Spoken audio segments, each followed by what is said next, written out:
नमस्कार दोस्तों, राधे राधे। आप लोग रामायण में राजा दशरथ जी को जरूर देखे होंगे, लेकिन दोस्तों क्या आप जानते हैं कि राजा दशरथ एक राजा होते हुए भी नारी बन गए थे। तो दोस्तों आइए जानते हैं कि आखिर राजा दशरथ जी नारी कैसे बने और किस कारण से बने थे। दोस्तों यह रामायण का यह एक रोमांटिक कथा है। तो दोस्तों यह जानने के लिए वीडियो को लास्ट तक देखें और इस कहानी का मजा ले। तो दोस्तों चलते हैं वीडियो की ओर। अयोध्या के राजा दशरथ नारी कैसे बने जी, इस सब के पीछे बड़ी ही दिलचस्प कहानी है। चलिए आपको पूरी कहानी सुनाते हैं। एक दिन जब महाराज दशरथ शिकार करने के लिए वन में गए, तब उन्हें बहुत देर शिकार नहीं मिली और वे थक गए। उन्हें प्यास लगी। वे पानी पीने के लिए एक तालाब के पास पहुँचे, जो कि इंद्रलोक की अप्सराओं के स्नान नहाने के लिए आरक्षित था, जिसका संरक्षण ऋषि श्रुंग करते थे। उन्होंने उस तालाब के संरक्षण के लिए अपने शक्तियों से कुछ ऐसा करके रखा था कि अगर उसमें कोई पुरुष नहाए या उसका पानी पिए तो वह तुरंत ही स्त्री में बदल जाएगा। बस यही गलती महाराज दशरथ से हुई। उन्हें प्यास लगी थी तो उन्होंने जाकर उस तालाब का पानी पी लिया और वे तुरंत ही स्त्री पे बदल गए। ऐसे में उन्हें समझ नहीं आ रहा था कि क्या करे। वे लौटकर अपने राज्य में भी नहीं जा सकते थे। तभी वहां से अंग देश के राजा रोमपात गुजर रहे थे। उनकी नजर महाराज दशरथ पर पड़ी, जो कि अब एक सुंदर अप्सरा बन गए थे। तब वे उनसे बात करने गए तो महाराज दशरथ ने बताया कि वे अपनी यादाश्त भूल गई है और इस वन में गुम हो गई है। तो ऐसे में वे राजा रोमपात उसे अपने साथ अंगदेश ले जाते हैं और उनसे शादी करते हैं। तब उन्हें आगे जाकर शांता नाम की लड़की होती है। कुछ समय बाद जब अयोध्या में चर्चा होती है कि महाराज दशरथ कहाँ है, तब ऋषि वशिष्ठ अपने मंत्री आर्य सुमंत को शोध कार्य के लिए भेजते हैं। आर्य सुमंत को सारी हकीकत का पता ऋषि श्रुंग से पता चलता है, तो वे अंगदेश जाते हैं और नारीरूपी दशरथ महाराज को लेकर ऋषि श्रुंग के पास लाते हैं। तब जाकर श्रुंग ऋषि उन्हें अपने तप शक्ति से पुनः अपना पुरुषत्व वापस करते हैं। दोस्तों एक और कहानी में एक बार जब राजा दशरथ आखेट निकले और शिकार की तलाश में वो दूसरे राज्य की सीमा के गाढ़ी जंगलों में पहुंच गए। भूख प्यास के कारण उनका हाल बेहाल हो जाता है। वो पानी की तलाश में एक सरोवर के पास पहुंच जाते हैं। इस सरोवर को ऋषि श्रृंगी का श्राप था कि जो भी इस सरोवर में प्रवेश करेगा वह उसी समय नारी बन जाएगा, क्योंकि वह सरोवर देवराज इंद्र की अप्सराओं के लिए बनाया गया था। राजा दशरथ को यह बात पता नहीं थी और वह सरोवर में पैर रखते ही नारी बन जाते हैं। राजा दशरथ के पिता महाराज अज के कोई संतान नहीं थी।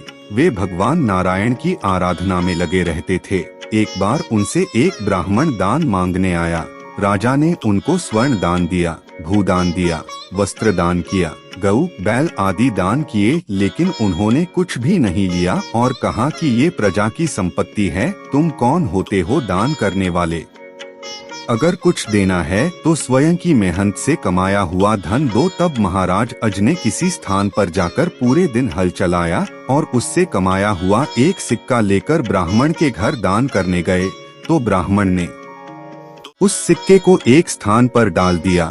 उस स्थान से एक एक कर 9 रथ निकले और स्वर्गलोक की तरफ गए। 10वें रथ पर एक तेजस्वी बालक बैठा हुआ निकला। तब उस ब्राह्मण ने राजा से कहा, लो राजन, आज से ये बालक तुम्हारा पुत्र है और इसका नाम दशरथ होगा। ये ब्राह्मण नारायण ही थे ब्राह्मण स्वरूप में। दूसरी बात, महाराज अपने रथ को 10 दिशाओं में लेकर जा सकते थे। अब अलग अलग जगह उनके अवतार की अलग अलग कथा आती हैं। कुछ लोग उनको स्वयंभू मनु का अवतार मानते हैं, तो एक कथा आती है, इसमें ब्रह्मा जी के पुत्र ऋषि कर्दम का अवतार माने जाते हैं।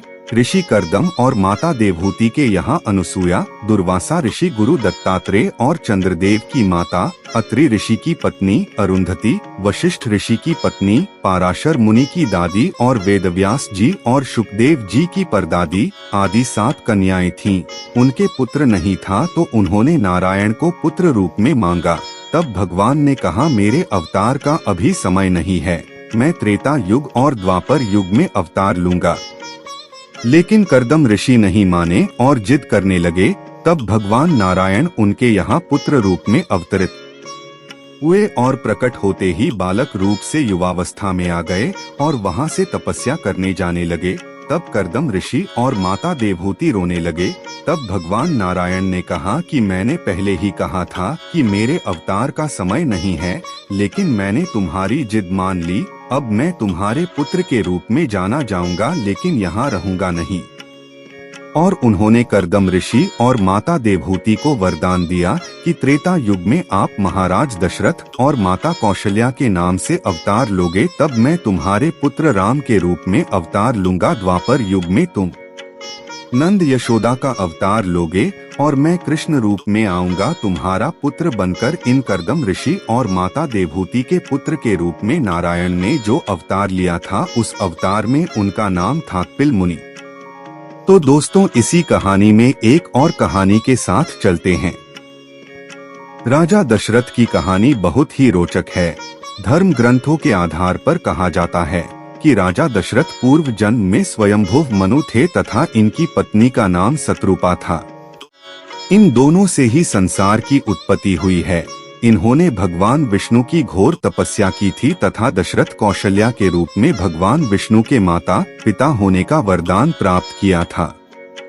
महाराज दशरथ का जन्म की विचित्र कहानी है। बताया जाता है कि ब्रह्मा जी से मरीचि का प्रादुर्भाव हुआ था, जिनके पुत्र कश्यप जी थे। कश्यप जी के वंश में ही जन्म लिया इक्ष्वाकु ने, जिन्होंने अयोध्या नगरी को बसाकर उसे अपनी राजधानी बनाया था तथा उनके नाम पर इक्ष्वाकु कुल की स्थापना की। इसी कुल में जन्मे थे महान राजा भगीरथ, जिन्होंने अपनी तपस्या के बल पर गंगा माता को पृथ्वी पर आने के लिए कहा। इनके कुल में जन्मे महान राजा रघु, जिससे इस वंश को रघुवंश कहने लगे। इसी कुल में जन्म लिया राजा नाभाग ने, जिनके पुत्र थे राजा अज, जो रघुवंश के 29वें वे राजा थे तथा दशरथ के पिता थे। दशरथ की माता का नाम इंदुमती था। एक बार राजा अज दोपहर की पूजा कर रहे थे। उस समय रावण उनसे युद्ध करने के लिए आया और उसने दूर से राजा अज को पूजा अर्चना करते देखा। राजा अज ने भगवान शिव की वंदना की और जल पीछे फेंक दिया। यह देखकर रावण बड़ा आश्चर्यचकित हुआ और वह राजा अज के पास पहुंचा तथा पूछने लगा कि हमेशा पूजा करने के बाद जल आगे अर्पित किया जाता है, ना कि पीछे, आपने ऐसा क्यों किया?